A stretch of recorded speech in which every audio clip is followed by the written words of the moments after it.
ટેન્કરમાં છુપાવીને લઈ જવાતો 58.46 લાખનો દારૂનો મોટો જથ્થો જિલ્લા એલસીબીની ટીમે વાહન ચેકિંગ દરમિયાન ઝડપી પાડી કાયદેસરની કાર્યવાહી હાથ ધરી છે। વડોદરા જિલ્લાના કરજણ નેશનલ હાઈવે પર ભડથાના ટોલનાકા પાસે મોડી રાત્રે જિલ્લા એલસીબીની ટીમ વાહન ચેકિંગમાં હતી તે વખતે ભરૂચ તરફથી મહારાષ્ટ્ર પાર્સિંગની એક ટેન્કર આવતા તેને રોકી ટેન્કરમાં તપાસ હાથ ધરી હતી। ટેન્કરમાં ₹58.46 લાખની કિંમતની 16,654 દારૂની બોટલોનો મોટો જથ્થો મળ્યો હતો।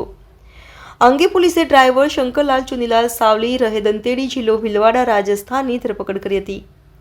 પોલીસે તેની પૂછપરછ કરતા રાજસ્થાનમાં રહેતા સતીશ બિશ્નોઈ નામના શખ્સે દારૂનો જથ્થો લઈ મોકલ્યો હતો। પોલીસે ટેન્કર દારૂનો જથ્થો એક મોબાઈલ મળી 68.51 લાખનો મુદ્દામાલ કબજે કરી વધુ તપાસ હાથ ધરી છે।